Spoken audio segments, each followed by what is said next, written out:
आज सबसे बड़ा भ्रष्टाचार आज तक की सरकार में जितना ज़्यादा भ्रष्टाचार योगी सरकार में है किसी सरकार में नहीं हुआ है। किसानों को जो 50 किलो यूरिया मिलता था आज पहले 45 किलो किया गया, अब उसको 40 किलो कर दिया गया है। और सब्सिडी भी लोकसभा के बाद समाप्त करने की योजना है। ये भी आरोप लगाया कि पीएमजीएवाई के तहत प्रधानमंत्री ग्राम सड़क योजना के तहत जो है काम नहीं हो रहा है, जबकि यहाँ के सांसद ने अपना बाकायदा एक वीडियो रिलीज किया, उसमें दावा किया कि भदोही में हजारों करोड़ रुपए का विकास हुआ है। इस पर क्या कहेंगे? आपने आरोप लगाया कि भाजपा जो योजना चला रही है, जो कार्यक्रम चला रही है, विकसित भारत संकल्प यात्रा या फिर इससे संबंधित और भी कार्यक्रम चला रही है, और वो सरकारी पैसे से अपना प्रचार कर रही है, यानी कि अपनी पार्टी का प्रचार कर रही है। किस तथ्य पे, किस आधार पे आपने आरोप लगाया? जी, अब दावा कर रहे हैं कि अधिकारी बेलगाम हो गए हैं, भ्रष्टाचार चरम सीमा पे हो गई है, लोगों को मूलभूत चीजें नहीं मिल पा रही हैं, लेकिन बीजेपी आखिर किस आधार पे ये योजना रचना बना रही है? 2047 तक हम भारत को विकसित राष्ट्र बना देंगे। कौन सा रोड मैप है उनके पास? कौन सी योजना है? आखिर मोदी सरकार देश में करना क्या चाहती है? 2024 चुनाव इसलिए विकसित भारत संकल्प यात्रा चलाया जा रहा है या फिर इसका कोई और उद्देश्य है? आपने आरोप लगाया कि भारतीय जनता पार्टी संविधान को खत्म करना चाहती है। कैसे आरोप लगा दिया? वो तो कहते हैं कि बाबा साहब के सबसे बड़े पुजारी हम हैं, संविधान को हम बचा रहे हैं। आप इस बात को कहते हैं कि भाजपा के लोग जो संविधान को खत्म करना चाहते हैं, कैसे कह रहे हैं? सवाल करेंगे। बीजेपी के विकसित भारत संकल्प यात्रा के सामने समाजवादी पार्टी की पीडी यात्रा कहाँ टिक पाती है? किस स्तर की आपकी लड़ाई है? और पूरे पूर्वांचल या उत्तर प्रदेश में भदोही में बात करेंगे तो उनके समक्ष खड़ा होने की पूरी तैयारी कैसी आप लोगों की चल रही है? एक और आरोप रहा कि योगी सरकार का जो बजट है वो हवाई है, धरातल पे कुछ भी नहीं है। आखिर आप भी तो उत्तर प्रदेश के एक विधानसभा के सदस्य हैं, और कैसे आपको लगा कि योगी सरकार का जो बजट आ रहा है वो वास्तव में जमीन पर नहीं उतर पा रहा है? आपने भदोही की तमाम समस्याओं को जनता के सामने रखा। भदोही की वो कौन सी मांगे थी जो आप अभी तक पूरा नहीं हो पाया, या फिर योगी जी आते रहते हैं बराबर भदोही में और ये घोषणा करके जाते हैं कि ये 500 करोड़ का, 10 करोड़ का, 25 करोड़ का ये बजट जो है ये 1 महीने बाद, 15 दिन बाद रिलीज कर दिया जाएगा? आखिर क्या विकास हो पा रहा है और इस आरोप में कितनी सत्ता है आपकी?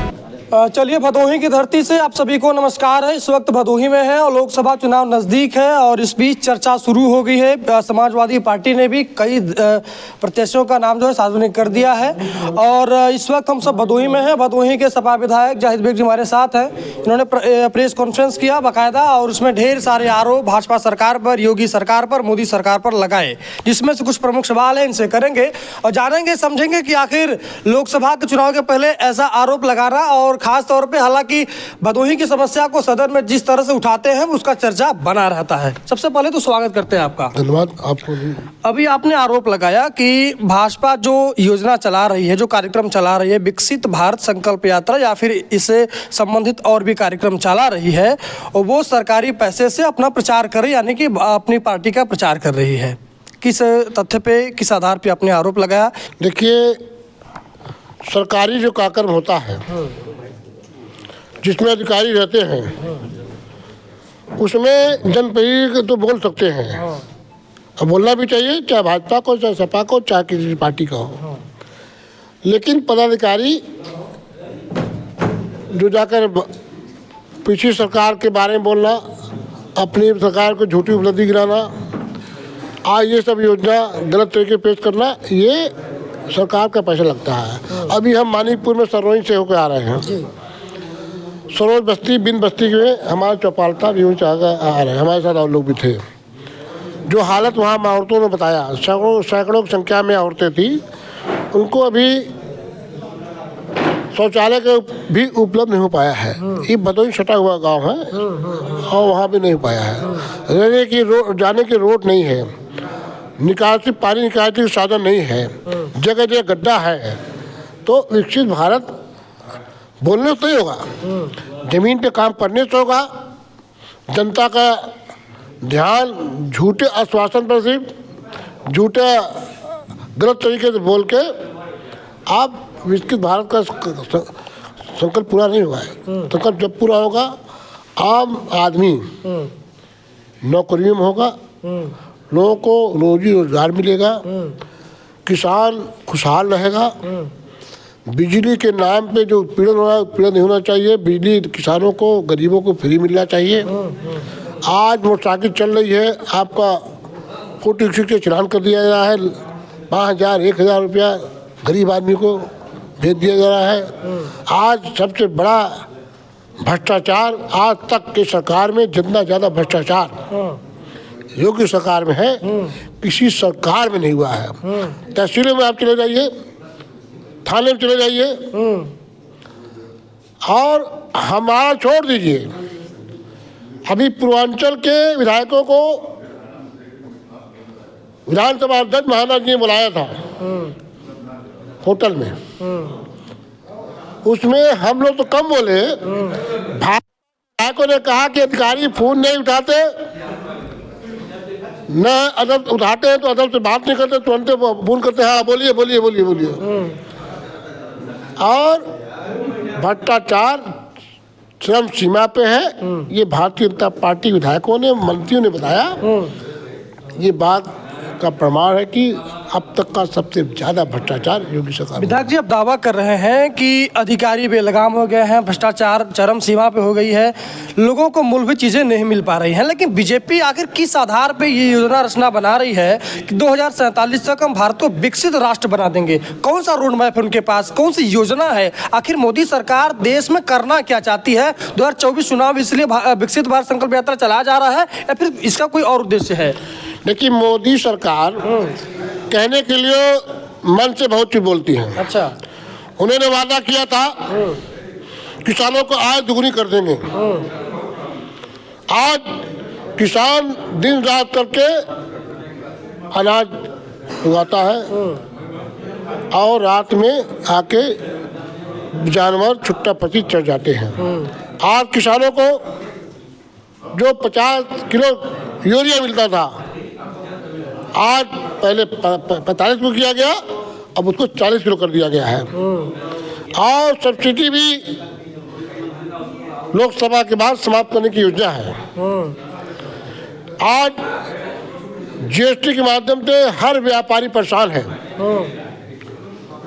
उनको जो जीएसटी का पैसा है उनको नहीं मिल पा रहा है और अपना सरकार दबाव बना के लेने काम कर रही है। ये सब मोदी जी भाषा का इस्तेमाल करके ध्यान दूसरे तरफ भटका के अपना उल्लू सीधा कर रहे हैं, लेकिन बहुत दिनों तक चलने वाला नहीं है। अभी आपने आरोप लगाया कि भारतीय जनता पार्टी संविधान को खत्म करना चाहती है। कैसे आरोप लगा दिया? वो तो कहते हैं कि बाबा साहब के सबसे बड़े पुजारी हम हैं, संविधान को हम बचा रहे हैं। आप इस बात को कहते हैं कि भाजपा या भाजपा के लोग जो संविधान को खत्म करना चाहते हैं, कैसे कह रहे हैं? देखिए, आपके चैनल के माध्यम से मैं भारतीय जनता पार्टी के नेताओं को चैलेंज के साथ पूछना चाहता हूँ, आज़ादी के बाद दलितों के लिए, पिछड़ों के लिए एक भी योजना बता दीजिए जिससे सर्व समाज को लाभ मिल सके। आपका ध्यान में ले जाना चाहता हूं, 89 सरकार में जब नेताजी मुख्यमंत्री थे, जनता दल की सरकार थी, वीपी सिंह सरकार थी, आरक्षण लागू हुआ, तब भारतीय जनता पार्टी ने समर्थन वापस ले लिया। पंचायती राज व्यवस्था किसने लागू किया? माननीय नेताजी मुख्यमंत्री थे, जो दलित, पिछड़े, अल्पसंख्यक, खासतौर से सुनील कार्ड, जो कभी सोच नहीं सकता था कि हम पंचायत प्रधानी में सदस्य बनेंगे, उनको प्रधान, बीडीसी, जिला पंचायत सदस्य, जिला पंचायत अध्यक्ष, प्रमुख बनाने का काम समाजवादी पार्टी सरकार में हुई है। आज सिर्फ जो पिछड़ी जाति के लोग उनके साथ हैं, जो बाहर आते हैं बहुत बोलते हैं। आज एक काम बता दें पिछड़ी जातियों के लिए, दलितों के लिए, तो भारतीय जनता पार्टी ने किया हो। या 10 साल की सरकार में, केंद्र सरकार में एक काम बता दें, मंत्री बनाना कोई मतलब नहीं है। आपका सीधा सीधा कहना है कि बीजेपी पिछड़ा दलित विरोधी है। एकदम विरोधी है और गुमराह करके उनका वोट ले रही है। अभी आया है, मैं पढ़ रहा था 2 दिन पहले, एक बार पढ़ रहा था कि जिसमें कोटा अगर दलितों का पिछड़ों का कोटा अगर पूरा नहीं हो रहा है उसको दूसरे श्रेणी में लोगों को ले लिया जाए। ये एक संविधान समाप्त करने की योजना है। और यही नहीं, जो आरक्षण मिल रहा था या नौकरी मिल रही थी, सरकारी संस्था को समाप्त कर दिया जा रहा है। और सिर्फ 2 लोग देश को चला रहे हैं और 2 लोग देश को लूट रहे हैं सारा पैसा। कौन लूट रहा है, नाम बता दीजिए तो। आर्थिक कब्जा जो हो रहा है, अच्छा, आप भी जानते हैं। आज मीडिया को भी खरीदने का काम किया जा रहा है, अपने चैनलों को जहाँ तक लोग ले लिया उन लोगों ने। इसलिए मीडिया वही बोले जो दिखाए, वही चीज, यही योजना। दोनों लोग जो देश को चलाने वाले हैं और देश को आर्थिक गुलामी करने जाने वाले हैं, 2 लोग। आपका एक और आरोप रहा कि योगी सरकार का जो बजट है वो हवाई है, धरातल पे कुछ भी नहीं है। आखिर आप भी तो उत्तर प्रदेश के एक विधानसभा के सदस्य हैं, और कैसे आपको लगा कि योगी सरकार का जो बजट आ रहा है वो वास्तव में जमीन पर नहीं उतर पा रहा है? आपने भदोही की तमाम समस्याओं को जनता के सामने रखा। भदोही की वो कौन सी मांगे थी जो आप अभी तक पूरा नहीं हो पाया, या फिर योगी जी आते रहते हैं बराबर भदोही में और ये घोषणा करके जाते हैं कि ये 500 करोड़ का, 10 करोड़ का, 25 करोड़ का ये बजट जो है ये 1 महीने बाद, 15 दिन बाद रिलीज कर दिया जाएगा? आखिर क्या विकास हो पा रहा है और इस आरोप में कितनी सत्ता है आपकी? देखिए, मैं अपनी बात नहीं, माननीय मुख्यमंत्री जी की बात ही बोलना चाहता हूँ। उन्होंने घोषणा किया था चीनी मिल के औराई के बारे में। आज कहाँ कोई पूरा काम पूरा हुआ। उन्होंने कारपेट मार्ट में 3 बार आए, कोई नया काम हुआ। मैं आपके चैनल के माध्यम से सरकार के मंत्रियों से पूछना चाहता हूँ, ये हमारी सरकार में मैं बता सकता हूँ मैंने क्या काम किया। भदोही दुर्गागंज मार्ग, भदोही बाबापुर मार्ग, कारपेट मार्ट, भदोही के अंदर 200 करोड़ लागत से 2 ओवर ब्रिज, अस्पताल, रोडवेज, इस सब काम हमारी सरकार में हुआ है। भदोही से दुर्गागंज से कुड़वा मार्ग, सुजाव से अभिया मार्ग, तमाम सड़कें हमने बनवाया है। आप बता दें अलग से कोई पैसा आया तो बता दें, अलग से कोई काम किया हो तो भारतीय जनता पार्टी लोग बता दें। यही नहीं, जिला योजना की बैठक में एक भी पैसा नहीं आया। जिला योजना की बैठक 6 महीना लेट चालू हुई, उसमें पिछले साल एक पैसा जिला योजना की बैठक में नहीं आया। आपने ये भी आरोप लगाया कि PMJY के तहत, प्रधानमंत्री ग्राम सड़क योजना के तहत जो है काम नहीं हो रहा है, जबकि यहाँ के सांसद ने अपना बाकायदा एक वीडियो रिलीज किया, उसमें दावा किया कि भदोही में हजारों करोड़ रुपए का विकास हुआ है। इस पर क्या कहेंगे? देखिए, अभी तक पिछली बार भी PMJY के तहत कौन सी सड़कें बता दें 3 साल के अंदर। 3 साल के अंदर कौन सी रोडें बनी है प्रधानमंत्री के तहत, और कुछ प्रस्ताव गए हैं अभी स्वीकृत नहीं हो पाए हैं। जबकि चुनावी वर्ष है, बजट के बाद मार्च के पहले हफ्ता में या फरवरी लास्ट में घोषणा कर देंगे, लेकिन वो पूरा नहीं हो पाया। ये आवाज़ विधानसभा में उठाने का काम करेगा, दबाव बनाकर उन पैसों को रिलीज करने का काम किया जाएगा। चलते 2-3 सवाल लोकसभा पे करते हैं विधायक जी। समाजवादी पार्टी ने दर्जनों लोगों का नाम जो है सार्वजनिक कर दिया है लोकसभा चुनाव के लिए। क्या कुछ कहिएगा, कितनी तैयारी है समाजवादी पार्टी की, और जितने लोगों का नाम सार्वजनिक किया है, क्या लगता है कि बीजेपी के इस मिशन के आगे ये लोग टिक पाएंगे और मात दे पाएंगे बीजेपी के मिशन को, और आप लोग मजबूती के साथ उत्तर प्रदेश में फिर से उभरेंगे? देखिए, अगर बीजेपी मजबूत होती, मीडिया में बहुत हल्ला मचाते हैं सब भाजपा वाले, अगर इतने ही मजबूत थे तो महाराष्ट्र में आपने जिसको सबसे भ्रष्ट मंत्री कहा देश का, उसके साथ मिलके सरकार बनाए। बिहार के अंदर नीतीश कुमार को कौन सा दबाव बनाकर, जो नीतीश कुमार ये कहते थे हम उसके साथ कतई ही नहीं, जब मर जाएंगे, आज उनके साथ चले गए, भारतीय जनता पार्टी के साथ चले गए हैं। तो आप इतने जब मजबूत थे, कौन सी जरूरत पड़ी आपको नीतीश कुमार को लेकर दबाव बनाकर आपने लेने काम किया? लेकिन मैं आपको चैनल बताना चाहता हूँ, नेता चला जाए, लेकिन इस वक्त जनता में किसानों में, बेरोजगारों में, छोटे व्यापारियों में आक्रोश बहुत है। हम लोग भी पीडीए के माध्यम से जनता पार लगा रहे हैं। भारतीय जनता पार्टी को मीडिया भले दिखाए, लेकिन जनता इनको उखाड़ फेंकने काम करेगी। एक आखिरी सवाल करेंगे, बीजेपी के विकसित भारत संकल्प यात्रा के सामने समाजवादी पार्टी की पीडी यात्रा कहाँ टिक पाती है? किस स्तर की आपकी लड़ाई है? और पूरे पूर्वांचल या उत्तर प्रदेश में भदोही में बात करेंगे तो उनके समक्ष खड़ा होने की पूरी तैयारी कैसी आप लोग की चल रही है?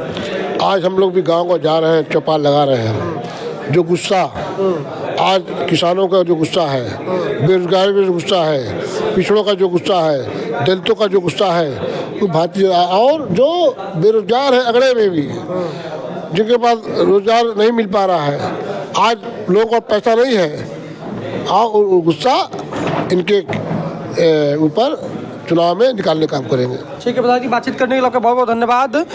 भदोही समाजवादी पार्टी के विधायक हैं, बेबाक वक्ता हैं और भदोही की समस्या को सदन में बेखौफ उठाते हैं। हमेशा चर्चा में बने रहते हैं, मेन स्ट्रीम मीडिया हो या डिजिटल मीडिया या प्रिंट मीडिया, सभी जगह सुर्खियों बने रहते हैं। प्रेस वार्ता में बीजेपी पर ढेर सारे आरोप रहे और जो भी सवाल था जेन्युइन था, आपका सवाल था, हमने पूछने का पूरा प्रयास किया। बाकी बने रहने के लिए बहुत बहुत धन्यवाद। देखते रहिए द रियल हिंदुस्तान। मेरा नाम विपिन हुआ।